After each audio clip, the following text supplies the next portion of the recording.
72 million years ago, the Earth was a very different place. Lush rainforests covered much of the land, while the skies were dominated by terrifying flying reptiles. But it was in the ocean where life was truly at its most spectacular. Coral reefs teemed with brightly colored fish, while giant turtles grazed on the seafloor. And everywhere you looked there were sharks, from the gigantic megalodon to the speedy ichthyosaur. But this was a world without humans. So who was at the top of the food chain? Enter the Mosasaur.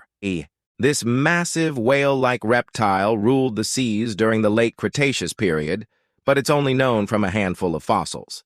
So how much do we really know about the mighty Mosasaurs? Hi, it's me and welcome to Paleontology.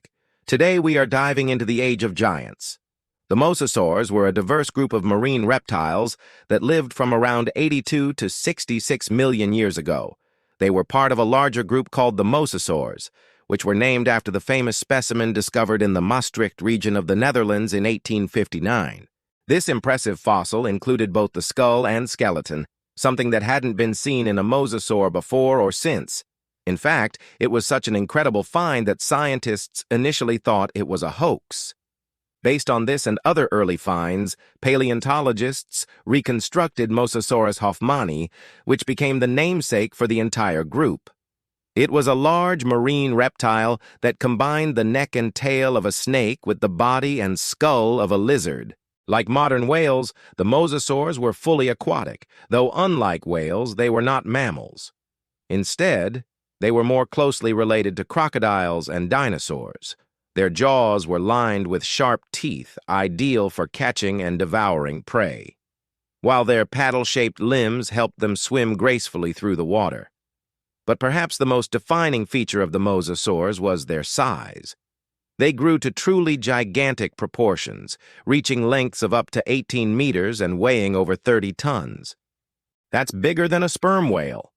Despite their imposing size, mosasaurs were surprisingly agile.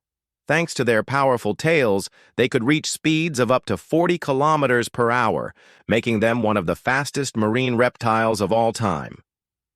Now that you've met our magnificent monsters, let's dive into the ocean and see what life was like during the Late Cretaceous. When the mosasaurs roamed the Earth, the western interior seaway connected the Arctic and Gulf coasts of North America, allowing marine life to flourish. During the summer months, shallow waters along the coast would become hypersaline, meaning that only certain species adapted to salty environments could survive. This resulted in an epic battle between the survivors and the occasional mosasaur looking for a meal. These massive reptiles hunted schools of fish, giant squid, and even other marine reptiles. Paleontologists believe that mosasaurs had a knack for ambushing their prey. Using their speed and agility, they would launch themselves out of the water to catch fish near the surface, then disappear back into the depths to devour their catch. Sometimes they would be so voracious that they wouldn't even leave the bones in their victim's mouth. With no natural enemies, the mosasaurs were free to hunt whatever they pleased, making them the undisputed masters of the ocean. Of course, they weren't the only large marine animals out there. It was an age of giants, and nowhere was this more apparent than in the seas surrounding North America. Take Basilosaurus, for example. This whale-like monster predated the mosasaur by several million years, but it still swam alongside them during the Late Cretaceous. Measuring up to 18 meters long, it was one of the largest toothed whales that ever existed. These whales developed from terrestrial mammals that returned to the sea, evolving into streamlined killing machines perfectly suited for open ocean hunting. Then there were the sharks. Sharks have been on Earth for over 100 million years, and during the Late Cretaceous they came in all shapes and sizes. The largest shark that ever lived, the megalodon, patrolled the seas. This behemoth could grow up to 20 meters long and had jaws that could easily clamp down on a mosasaur and drag it to the bottom of the ocean. But size isn't everything. The ichthyosaurs were also fearsome predators that reached lengths of up to 10 meters. These sleek dolphin-like creatures were built for speed and could chase down prey with ease. They ate almost anything they encountered, including each other. And let's not forget the turtles. The largest of these gentle giants was the archelon, which weighed up to 2,000 kilograms and had a shell that measured over 3 meters wide. They spent their days swimming through the warm currents and their nights searching for food on the seafloor.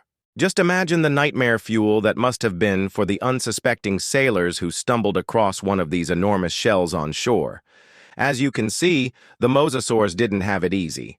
Life on the late Cretaceous ocean was dangerous. If they weren't busy hunting or searching for food, they were dodging giant squid or trying not to get cannibalized. Even the seemingly peaceful sea turtles could pose a threat if they were hungry enough. With so many huge animals living so close together, you might think that the oceans during the late Cretaceous would have been in chaos, but it wasn't. Each animal had its own role to play in the ecosystem, and together they formed a delicate balance. For example, the mosasaurs kept the fish population under control, while the turtles and sharks were happy to feast on the carcasses of dead whales. This complex web of interactions allowed for a surprising amount of biodiversity. In fact, the mosasaurs are just one example of how life on Earth has changed over millions of years. While they were once the dominant force in the oceans, today's seas are ruled by the mighty blue whale.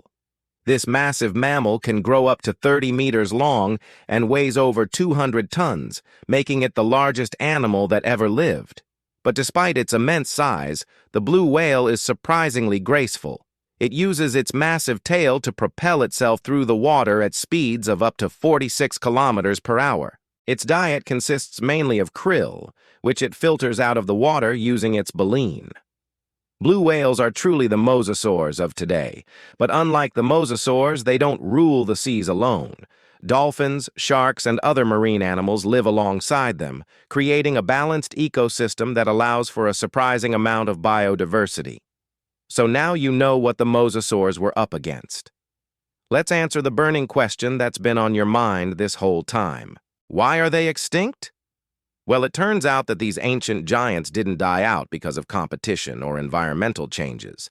Instead, their extinction was caused by a catastrophic event that wiped out nearly all life on Earth, the Chicxulub impact.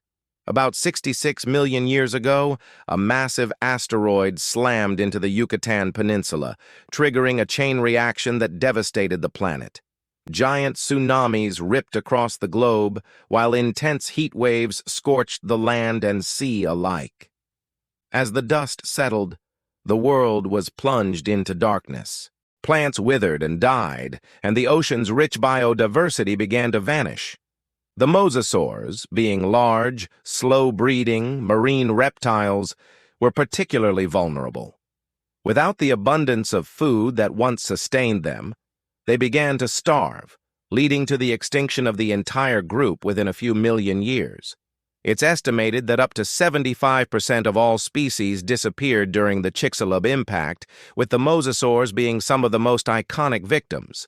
Today, we can learn about these magnificent monsters thanks to the fossil record.